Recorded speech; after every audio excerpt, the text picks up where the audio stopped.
Hello friends, welcome again आपके अपने YouTube channel ask your gynaecologist में। मैं डॉक्टर सोनल परिहार। हमेशा की तरह आज हम टॉपिक एक ऐसा लेकर आए हैं जो कि बहुत सारे लोग सुनना चाहते हैं और मेरे पास काफ़ी रिक्वेस्ट्स आई हैं। आज का टॉपिक है थायराइड इन प्रेगनेंसी, मतलब कि जब आपको प्रेगनेंसी के समय थायराइड डायग्नोज होता है तो क्या करना चाहिए। पहले मैं शुरू में बता दूं कि थायराइड हार्मोन क्या होता है और थायराइड ग्लैंड क्या होता है। वेल, जैसे डायबिटीज़ होती है वैसे ही थायराइड की एक छोटी सी बीमारी होती है। थायराइड का ग्लैंड होता है आपकी नेक में, यहाँ पर एग्जैक्टली यहाँ पर होता है। छोटा सा ग्लैंड होता है लेकिन इसके फंक्शंस बहुत इंपॉर्टेंट होते हैं। इसके अंदर से दो तरह के हार्मोन निकलते हैं जो कि थायराइड हार्मोन होते हैं, T3 एंड T4। इनका नाम हमने T3 T4 लिखा है क्योंकि इनका स्ट्रक्चर, केमिकल स्ट्रक्चर अलग होता है, राइट। अब इन हार्मोन्स का काम क्या होता है, ये आपकी बॉडी की ग्रोथ, आपकी बॉडी के टेम्परेचर यानी कि गर्माहट, आपके बाल, आपकी स्किन और यहाँ तक कि लेडीज़ में उनकी मेंस्ट्रुएशन, उनकी जो पीरियड्स प्रॉब्लम्स हैं, उन सब के ये रेगुलेट करते हैं। तो थायराइड हार्मोन्स में जरा सी भी गड़बड़ होती है तो आपकी ये सारी चीज़ें थोड़ी थोड़ी कहीं ना कहीं हिल जाती हैं। कई बार ये मूड डिस्टर्बेंसेस भी करवाते हैं। तो थायराइड हार्मोन आपकी बॉडी के लिए बहुत बहुत इंपॉर्टेंट है, उसका बैलेंस होना बहुत ज़रूरी है। अब ये हार्मोन्स निकलते हैं थायराइड से, थायराइड ग्लैंड से, और इसको स्टिमुलेट करता है एक हार्मोन जो कि यहाँ से निकलता है ब्रेन से, उसको कहते हैं TSH। जैसे कि हमने मेंस्ट्रुअल साइकिल में पढ़ा था कि मेंस्ट्रुअल साइकिल मैंने आपको बताया था ब्रेन से दो हार्मोन निकलते हैं जो कि ओवरी पे यानी कि बच्चेदानी की अंडाशय पे एक्ट करते हैं। इसी तरह से ब्रेन से हार्मोन निकलता है TSH जो कि बहुत इंपॉर्टेंट है, वो इस ग्लैंड पे एक्ट करता है, इसकी वजह से हार्मोन्स निकलते हैं। तो इनका आपस का एक बैलेंस होता है। बैलेंस कैसे होता है कि जब ये हार्मोन निकलता है ये वाले हार्मोन्स निकलते हैं।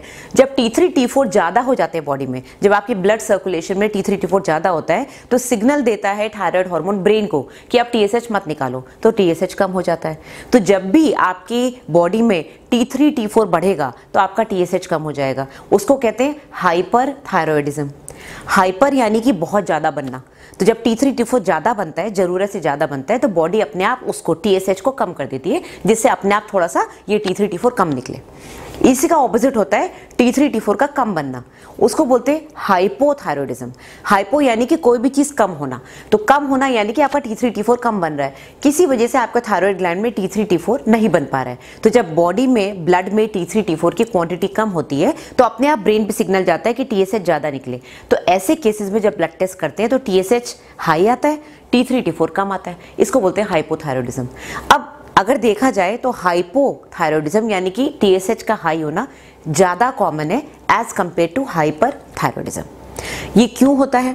हाइपोथायरॉयडिज्म आजकल एक लाइफस्टाइल बीमारी बन गई है, जैसे डायबिटीज़, क्योंकि हमारी सीडेंट्री लाइफ हैबिट्स, हम लोग इतना हेल्दी लाइफस्टाइल नहीं जीते हैं, हम लोग की डाइटरी बहुत चेंजेस आ गए हैं। पहले की तरह हम लोग इतना फिजिकली एक्टिव नहीं हैं, घर बैठे बैठे कंप्यूटर पे सारे काम होते हैं। आई थिंक ये ज़्यादातर स्ट्रेस रिलेटेड बीमारी है, बिकॉज अगर आप देखें तो every second person, specially ladies को थायराइड बहुत कॉमन हो गया है, राइट। तो इसको स्ट्रेस रिलेटेड बीमारी कह सकते हैं।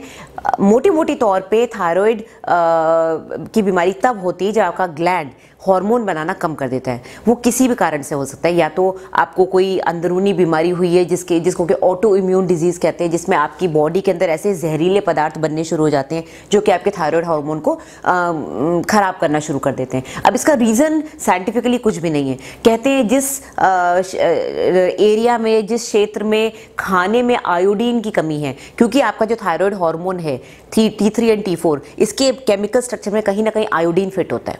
तो जब बॉडी में आयोडीन की कमी होती है या आपका थायराइड आयोडीन नहीं ले पाता है तो फिर ये हार्मोन्स कम हो जाते हैं। बट आजकल सब लोग आयोडाइज्ड सॉल्ट खाते हैं, यानी कि सबके नमक में आयोडीन है। ये तो हम लोग हमेशा एडवर्टीजमेंट में देखते ही हैं। तो ये तो इतने सालों से चला आ रहा है। तो आयोडीन की डेफिशिएंसी एज सच कम हो चुकी है। आयोडीन की कमी की वजह से नहीं होता है, ये जनरली स्ट्रेस रिलेटेड होता है, जिसकी वजह से आपका थायराइड कहीं ना कहीं डैमेज होना शुरू हो जाता है और विद एज ये काम करना थोड़ा कम कर देता है, राइट। तो हाइपोथायरॉयडिज्म बहुत कॉमन है। बड़ा ही सिंपल ट्रीटमेंट है, इसका एक ही टैबलेट लेनी होती है डेली, और वो सुबह लेनी होती है भूखे पेट। सुबह उठते ले लीजिए, 1 घंटे तक चाय बिस्किट दूध कुछ नहीं लेना है, बस दैट्स इट। छोटा सा प्रिकॉशन है, कभी भी बिना पूछे इस दवाई को बंद ना करें।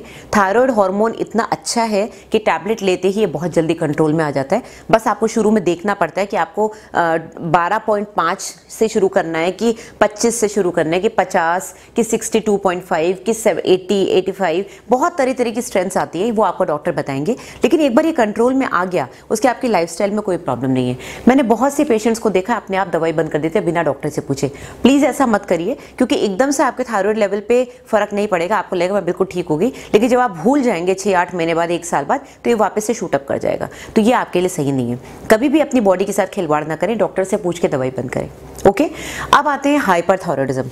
हाइपरथायराइडिज्म के लिए दवाइयाँ अलग होती हैं, क्योंकि आपका T3 T4 बहुत ज़्यादा बन रहा है, TSH आपका लो है। अब इसके सिम्टम्स, हाइपोथायराइडिज्म के ज़्यादातर सिम्टम्स डिप्रेशन होते हैं, depression, mood changes, irritability. Hyperthyroidism के सिम्टम्स होते हैं एक तरह से नर्वसनेस वाले, इरिटेबिलिटी, गुस्सा आना, पसीना बहुत ज़्यादा आना, घबराहट होना, हार्ट रेट आपका तेज हो जाना, हार्ट बीट तेज हो जाना, आपकी बॉडी बहुत बहुत गर्म फील होना, किसी किसी को डायरिया यानी कि दस्ते शुरू हो जाती हैं, पीरियड्स की इरेगुलरिटी शुरू हो जाती है। तो हाइपरथायराइडिज्म काफ़ी खतरनाक है, right, as compare to hypothyroidism. But then hyperthyroidism इतना कॉमन भी नहीं है। ओके, अब आते हैं प्रेगनेंसी में। प्रेगनेंसी में थायराइड हार्मोन्स क्यों बढ़ जाते हैं? वेल, प्रेगनेंसी में 2 हार्मोन होते हैं जो हमने पहले भी डिस्कस करे थे, HCG यानी कि ह्यूमन कोरियोनिक गोनाडोट्रोफिन, और दूसरा हार्मोन होता है ईस्ट्रोजन। ये 2 हार्मोन्स आपकी प्रेगनेंसी के लिए बहुत इंपॉर्टेंट है। अगर ये अच्छे से बॉडी में निकलेंगे तभी आपका बेबी अच्छे से ग्रोथ करेगा और आपकी प्रेगनेंसी आगे कंटिन्यू करेगी। ये दोनों हार्मोन्स एक तरह से समझ लीजिए थायराइड हार्मोन्स की तरह एक्ट करते हैं। इनका फंक्शन थायराइड हार्मोन की तरह होता है। तो बेसिकली इन हार्मोन्स का प्रेगनेंसी के समय होना बहुत ज़रूरी है। तो जब ये ज़्यादा होते हैं तो ये थायराइड हार्मोन की तरह एक्ट करते हैं, तो ये TSH को अपने आप कम कर देते हैं। तो आपकी बॉडी में प्रेगनेंसी के समय थायराइड यानी कि TSH का लेवल कम होता है एज कंपेयर टू उन लेडीज़ का जो प्रेग्नेंट नहीं है।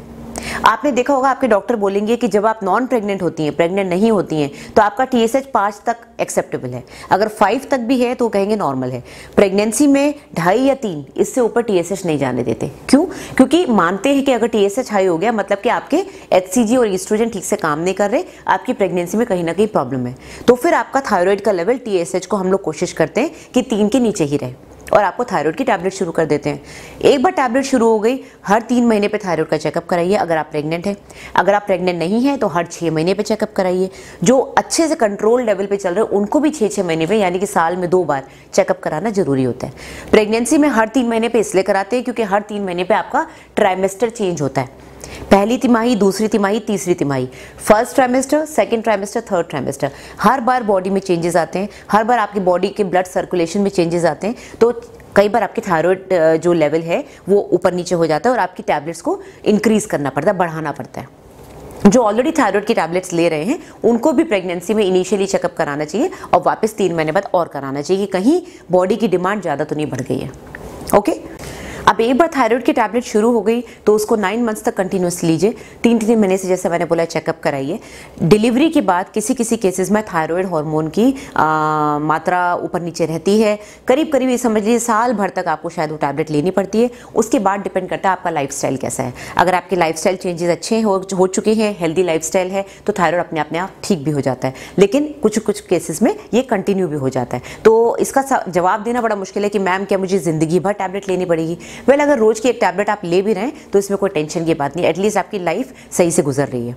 ओके, अब हम बात करते हैं कि प्रेगनेंसी में थायराइड की वजह से क्या प्रॉब्लम्स हो सकती हैं। अगर हाइपरथायराइडिज्म है, जो कि मैंने बोला कि T3 T4 बहुत ज़्यादा बन रहे हैं, तो ऐसे में TSH बहुत कम हो रहा है। ऐसे केसेस में जनरली अबॉर्शंस हो सकते हैं। मदर के अंदर हार्ट रेट बहुत ज़्यादा बढ़ सकता है जिससे हार्ट पे बहुत ज़्यादा इफेक्ट आ सकता है। अगर अनकंट्रोल हुआ और आपने टैबलेट्स नहीं ली तो कभी कभी किसी केसेस में हार्ट फेलियर भी हो सकता है। ये जनरली बहुत रेयर होता है, उन्हीं लोगों में होता है जो कि बिल्कुल भी टैबलेट नहीं ले रहे हो, अपना ध्यान नहीं रख रहे हैं। स्पेशली डिलीवरी के समय ये थायराइड स्टॉर्म में कन्वर्ट हो सकता है। थायराइड स्टॉर्म जो कि बड़ा ही रेयर और बहुत ही खतरनाक एक कॉम्प्लिकेशन है हाइपरथायराइडिज्म का। बच्चे में मिसकैरेज हो सकता है, स्टिल बर्थ हो सकता है यानी कि पेट के अंदर बच्चे की डेथ हो सकती है, प्री टर्म लेबर यानी कि टाइम से पहले बच्चा हो सकता है, प्री एक्लैम्जिया यानी कि प्रेगनेंसी के समय हाइपरटेंशन, ब्लड प्रेशर तेज हो सकता है। तो ये सारी प्रॉब्लम्स प्रेगनेंसी में इसकी वजह से हो सकती हैं। दूसरा जो हमने डिस्कस किया वो है हाइपोथायरॉयडिज्म।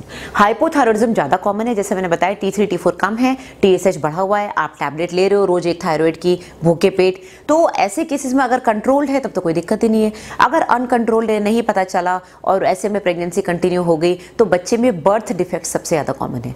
बर्थ डिफेक्ट्स और मेंटल रिटार्डेशन, यानी कि उसके ब्रेन पे असर आ सकता है और उसकी बॉडी के अंदर कोई ना कोई डिफेक्टिव स्ट्रक्चर बन सकता है, और ये जनरली तभी होता है जब भी थायराइड अनकंट्रोल्ड होता है।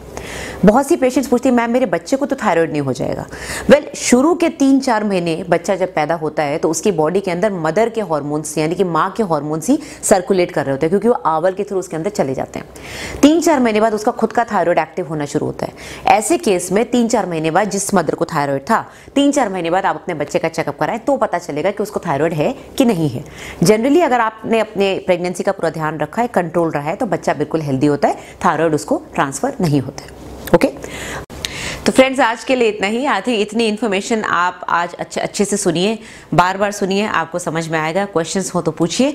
नेक्स्ट वीडियो हम डिस्कस करेंगे कि थायराइड हार्मोन में क्या खाना चाहिए, क्या नहीं खाना चाहिए, ऐसी कौन सी डाइटरी चेंजेस जो आप कर सकते हैं, ऐसी कौन सी चीज़ें जो आप मार्केट से खुद खरीद के खा सकते हैं। Right, till then take care. आप मेरे को इंस्टाग्राम में भी फॉलो कर सकते हैं, sonal.parihar.33।